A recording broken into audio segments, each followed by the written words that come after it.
நடக்குதா இல்லையா நாட்டுல? சும்மா சிறுமின்னு சொல்லி சமாளிக்கிறாங்க. ஒரு பேச்சுக்கு வச்சுக்குவோம், ஒரு 10 வயசுல வச்சுக்க, 9 வயசுல வச்சுக்க. இந்த மாதிரி சிறுமிகள் குளிச்சுட்டு இருக்கும் பொழுது அந்த போல தலையை தடவி நீ தான் என் மகனுக்கு பொண்ணு அப்படின்னு சொன்னார்ல, அதுக்கு ஒரு ஹரிச காட்டு. அப்படி காட்டு. கல்யாணத்துக்கு முந்தி ரசூல் காட்டுங்க, அதுக்கு ஒரு ஹரிச காட்டுங்க. கல்யாணத்துக்கு முந்தி ரசூல் ஸல்லல்லாஹு அலைஹி வஸல்லம் அவர்கள் ஆயிஷா கேட்டாங்க, கேள்விப்பட்டீங்களா? இந்த மாதிரி குளிச்சுட்டு இருக்கும்போது தலையை தடவுனாங்க. கல்யாணம் முந்தியா? அலி அவர்கள் சின்ன வயசுல கேட்டாங்க, மனைவி பாத்திமா கல்யாணம் முந்தி தடவுனாங்க. கேள்வி என்ன, இந்த சிறுமி வந்து 1 வயசு 2 வயசு காட்ட பாக்குறீங்க. இப்பதான் 7-8 வயசுல என்னென்ன ஆயிடுச்சு பண்றான மனசை எல்லாம் பண்ணலாம். அந்த காலம் இந்த காலம் அதான் நடக்குது. சிறுமி என்று வயசு நீங்க சொல்லக்கூடிய சிறுமி என்ன வயசா வச்சுக்கிறீங்க நீங்க, அது உங்க இஷ்டம், உங்க வயசு வைக்கிறது. சிறுமி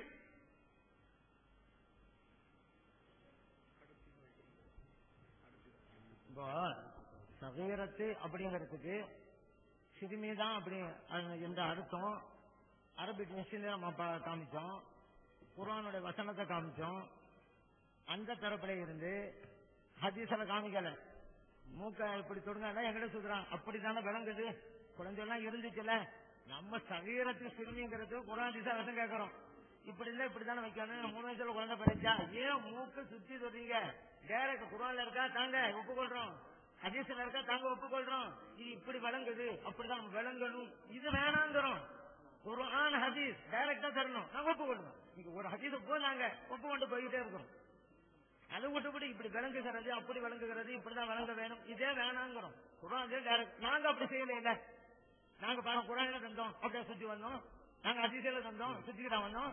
டைரக்டா தரோம். இப்ப இதுல வேற முஞ்சித நம்ம நீங்க சொல்லலாம், முஞ்சிதல் காமிச்சிட்டோம்ல. இப்ப அரபி தெரியாதனால எவ்வளவு ரைட்டுன்னு நீங்க சில பேர் நினைச்சிட்டு இருக்கலாம்.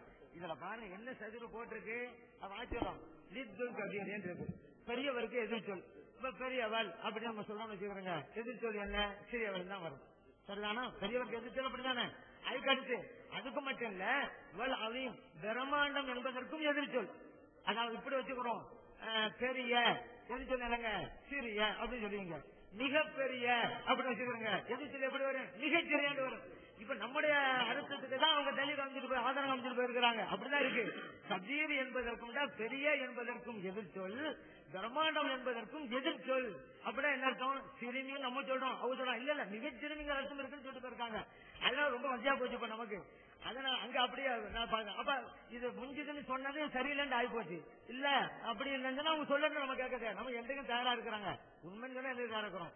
அதே போல என்ன சொல்றாங்க, குத்துபா இவங்க ஏன் குளத்துக்கு போனாங்க அப்படின்னு கேட்டாங்க. அப்படியா இருக்கு, அவங்களே சொன்னாங்க அதுல இருக்குது. குத்துபா ஓதி போட்டு வந்துகிட்டு இருந்தாங்க தெருவுல, அப்பதான் குளத்துல பார்த்தாங்கன்னு தெரியுது.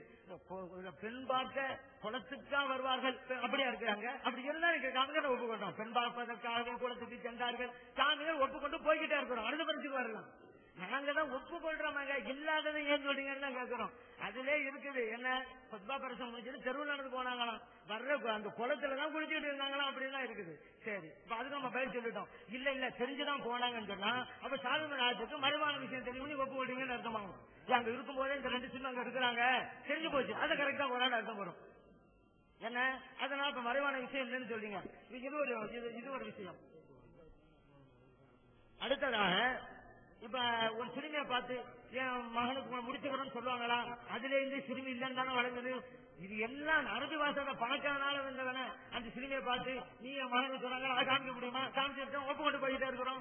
அதுவும் கிடையாது. அங்க என்ன இருக்கு, இந்த சிறுமை தான் என் மகனுக்கு இருக்கு. அந்த பெண்ணை சிறுமியை பார்த்து நீ தான் அப்படி சொன்னாங்களா, சொல்லுங்க ஒப்புக்கொள்றோம். இவங்க சொல்றது எதுவுமே இல்லைங்க, அதனாலதான் இப்படி சொல்லிட்டு இருக்கிறாங்க. அடுத்து என்ன அப்படின்னு கேட்டா, லானிக்காக பின்னா வழியும் இருக்கிறாங்க. பெண்ணுடைய வாப்பாவுடைய அனுமதி இருந்தாதான் அப்படின்னு சொல்றீங்கல்ல. இப்ப வாப்பாவோட அனுமதி வேணும்னு ஹதீஸ்ல இருக்கதான செய்துட்டாங்கல்ல. இப்ப அவங்க சட்டத்தை நிறைவேற்றிருக்கோம். இப்ப அவங்க சொல்லணும், அவங்க சொன்னாக்க அவங்க சட்டத்தை கருந்து விட சும்மா விடலாம். அவங்க சொல்லட்டு வயது வந்த பெண்ணாக இருந்தாலும் தந்தையின் அனுமதி இருந்தால்தான் திருமணம் செய்து கொள்ள வேண்டும், இல்லாட்டா செல்லாது என்பது அவங்க கொள்கையா இருந்தா அவங்க வச்ச ஹதீஸ் கரெக்ட். அதை அவங்க சொல்லணும், இந்த மன்றத்துக்கு சொல்லணும்.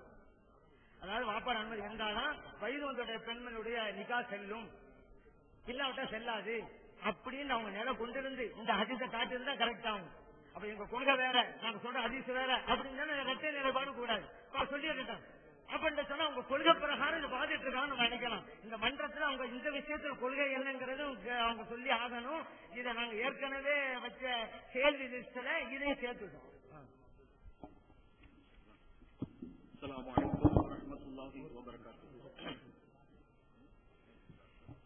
அஸ்ஸலாமு அலைக்கும் வரஹ்மத்துல்லாஹி வபரகாத்துஹு. கண்ணியத்திற்குரிய சகோதரர்களே, ஒரு மிக சாதாரணமான விஷயத்தை ஒரு மிகப்பெரிய பிரமாண்டமானதாக ஆக்கி தங்களுக்கே உரிய பாணியில ஒரு மிகப்பெரிய தவறாக சித்தரிக்கப்பட்டு இப்பொழுது கிட்டத்தட்ட 1 மணி நேரம் ஒரு விஷயம் பேசப்பட்டு வருகிறது. ஆனா உண்மையிலேயே மூமின்களுக்கே உரிய தன்மையான நல்ல எண்ணத்தோடு நல்ல கண் கொண்டு பார்ப்பது என்ற அடிப்படை நமக்கு இருக்குமானால் யகீனன் வல்லாஹி நிச்சயமாக இப்படி ஒரு சிந்தனை அவர்களது மனதில் அடிமனதில் போடப்பட்டிருக்காது. சகீரத் என்ற வார்த்தை இருக்கிறது. இதற்கு கபீரா பெரியவள் என்று அர்த்தம் சுற்றி வளைத்து சொல்லி நல்லவர்கள் மீது ஒரு தவறான அபாண்டத்தை தங்களது மனதிற்குள் இருக்கின்ற தவறான சிந்தனையை தங்களுக்குரிய சிந்தனையை அந்த புனிதர்கள் மீது கொட்டுவதற்கு சேர்வாடி இறைப்பதற்கு கஷ்டப்பட்டு ஆதாரம் கொண்டு வராங்க. அறிவித்தவர்களே, சாதாரணமான விஷயம். சகீரா சிறுமி என்று சொன்னார். சிறுமியை அந்த சிறுமி என்று சொல்வதற்கு ஆதாரம் தேவையில்லை, பெரியவள் என்று சொல்வதற்குத்தான் ஆதாரங்கள் தேவைப்படும். சகீரா என்ற வார்த்தைக்கு சிறுமி என்று சொல்வதற்கு என்ன ஆதாரம் வேண்டும்?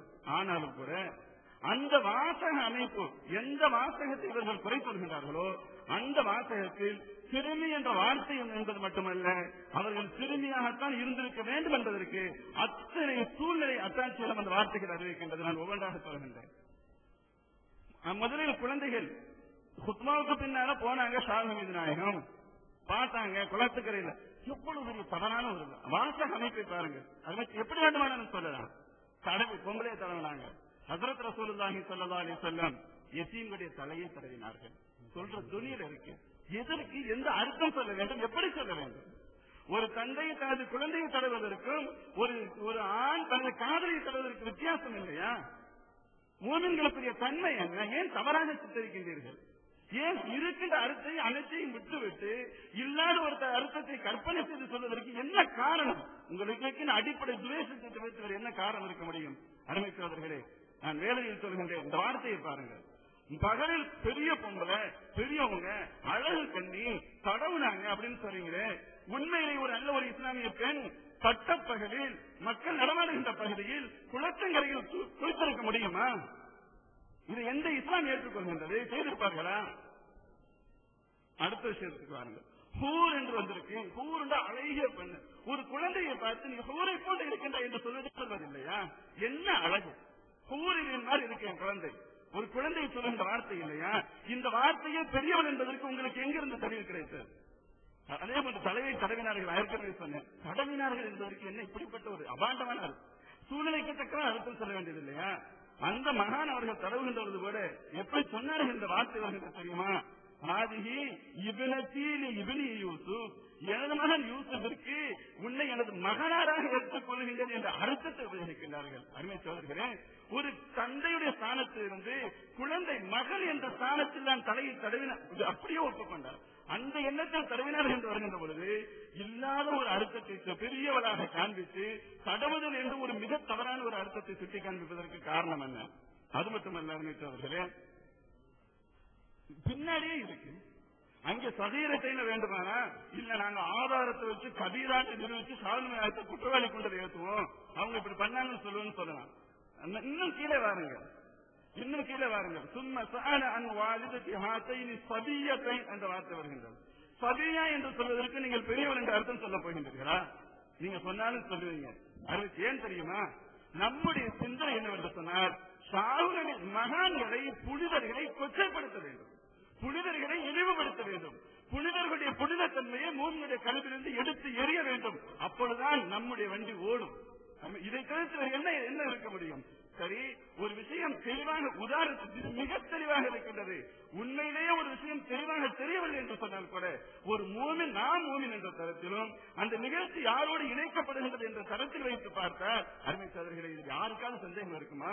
அல்லாஹ் சொல்கின்றான், யா அய்யுஹல்லதீன ஆமனூ இஜ்தனிபூ கஸீரன் மினல் மூமின்களே, தவறான எண்ணங்கள் சிந்தனைகளிலிருந்து விலகிக் கொள்ளுங்கள்.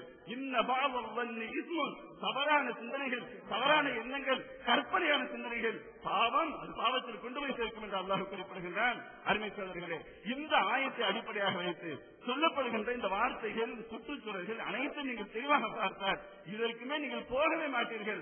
அதற்கு மேலும் போனால் அல்லாஹ் தான் பாதுகாக்க வேண்டும். அதாவது ஹஸ்ரத்துக்கும் அவங்களுக்கு இடையில ஒரே ஒரு கேள்வியை பத்தி தான் விஷயம். அதுக்கு பதில் சொல்ல முயற்சி பண்ணாங்க, முடியல. ஆனா நான் 8 கேள்வி கேட்டு ஒண்ணுக்கு பதில் சொல்லல. நான் என்ன அவ்வளவு பெரிய மோசமானாலா? அவங்களுக்கு இடையில ஒரே ஒரு கேள்வி பத்தி விஷயம் இவ்வளவு நேரம் முடிஞ்சிருக்கு. நான் 8 கேள்வி கேட்டு